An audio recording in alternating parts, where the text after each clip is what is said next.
The aircraft was built to answer a question, not to fail. Every rivet, every sensor, every carefully logged data channel existed for a single purpose: to find out where the design's limits actually were before those limits found a passenger. And yet, the fundamental tension inside every flight test program is that to find the edge, you must approach it. Sometimes you approach it and come back with data. Sometimes the edge comes to you first. That is the story flight testing has told, quietly and persistently, across the history of aviation. Not a story of recklessness, but of a disciplined engineering process that carries an irreducible residue of the unknown. So what makes a test flight break apart? Not one answer. A chain. And the chain almost always begins long before the aircraft leaves the ground. Flight testing, as a formal engineering discipline, exists because aircraft behavior cannot be predicted completely on paper or in a wind tunnel. The sources confirm the core logic. The flight test phase accomplishes two major tasks: finding and fixing design problems, and then verifying and documenting what the vehicle can actually do. That sequence matters. You find problems first. The danger lives in the assumption that finding them is always survivable. Engineers fit an aircraft with instrumentation, specialized sensors, transducers, data acquisition systems that record what the airframe experiences during flight. Pressure, vibration, load, temperature, control response. The data streams back to a ground station or is stored on board. Flight test engineers analyze those readings to understand whether the vehicle is behaving as the design predicted and where the prediction was wrong. The gap between prediction and reality is the entire point of the exercise. A small gap is a refinement. A large gap is a warning. A gap that closes faster than anyone anticipated is a catastrophe. Early in any test program, confidence tends to grow steadily. The aircraft flies its initial envelope, the conservatively bounded region of speed, altitude, and maneuver that designers believe is safe based on analysis alone. Each flight expands that boundary slightly. Each successful expansion feels like confirmation. The instrumentation records clean data. The pilots report manageable handling qualities. The program moves forward on schedule. Test pilots use structured rating systems to communicate what they experience at the controls.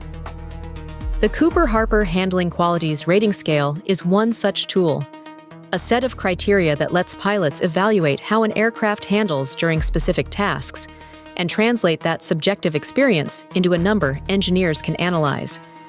It exists precisely because pilot judgment is data too, and because the human at the controls may detect instability that sensors have not yet caught. That is a critical design insight embedded in the process itself. The pilot is an instrument. When handling quality ratings begin to degrade, when the numbers climb toward the difficult or uncontrollable end of the scale, that is a documented anomaly, a warning sign with a paper trail. Warning signs in flight test programs are rarely dramatic at first. They arrive as small deviations from predicted behavior, a vibration onset at a slightly lower speed than modeled, a control response that feels heavier than calculations suggested, a structural load measurement that sits above the expected value, but still within the test limit. Each one is logged. Each one is analyzed. And in a well-run program, each one feeds back into the decision of what to test next. The decision of what to test next is where organizational pressure enters the chain. A test program has a schedule. It has a budget. It has a customer, whether that is a government certification authority, a military requirement, or a commercial airline waiting for delivery. The documented anomalies compete against timeline pressure for the attention of the people deciding whether to expand the envelope further or pause and investigate. This is not a failure of individual ethics alone. It is a systemic failure mode, recognized and documented across aviation history, in which the incremental nature of testing creates a normalization of small deviations. Each anomaly, judged individually, seems manageable. Judged collectively, they may describe a structure approaching a threshold. The flight test instrumentation is designed to catch exactly this pattern. Multiple aircraft in a development program carry different sensor packages focused on different test tasks. The data from all of them is meant to build a comprehensive picture of how the design behaves across the full range of conditions it will encounter. When that picture is incomplete, when a sensor fails, when a data channel is not monitored closely enough, when a flight condition was tested on an aircraft whose instrumentation did not cover that parameter, the picture has a gap. Gaps in the data picture are not the same as gaps in the physical reality.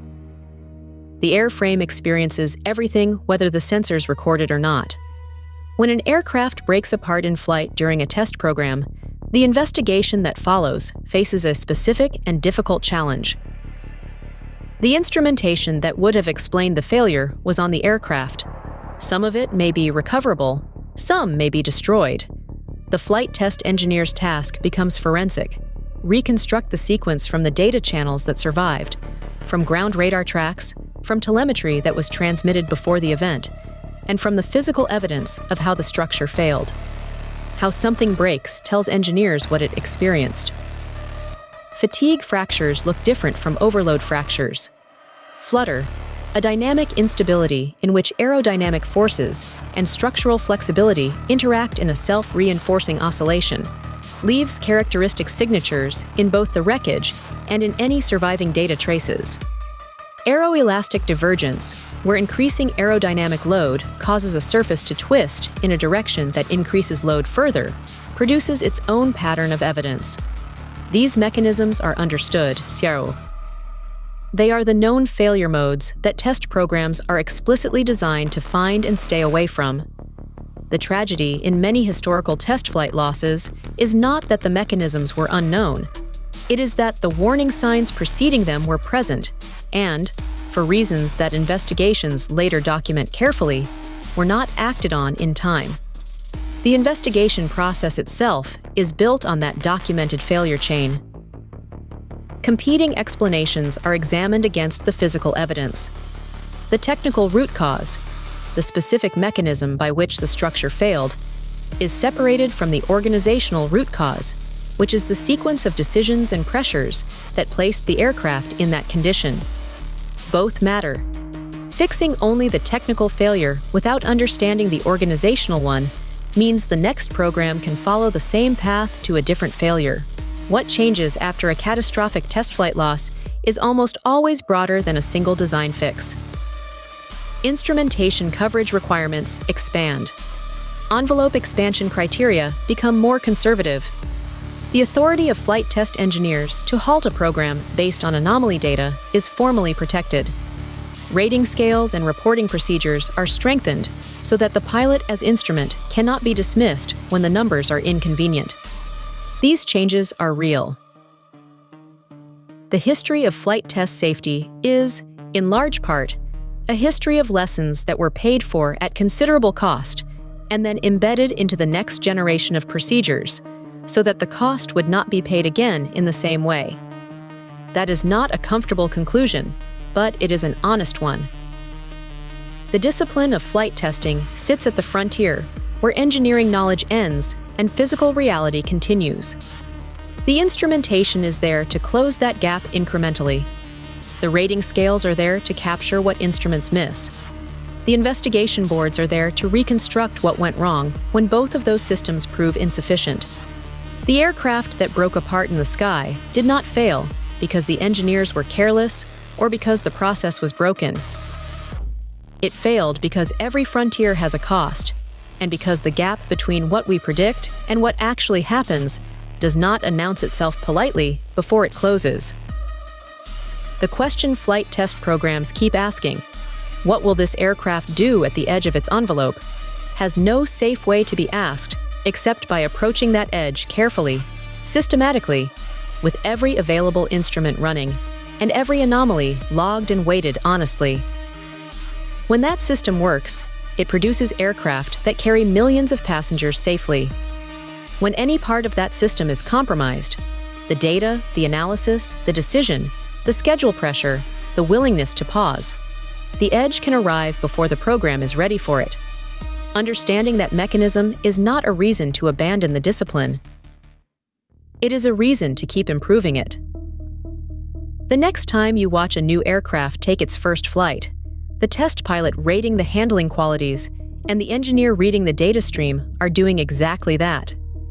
Pushing the boundary of the known carefully so that what waits beyond it can be found and fixed before it finds anyone else. This content is for educational purposes only. Do not attempt to recreate any described experiment or procedure.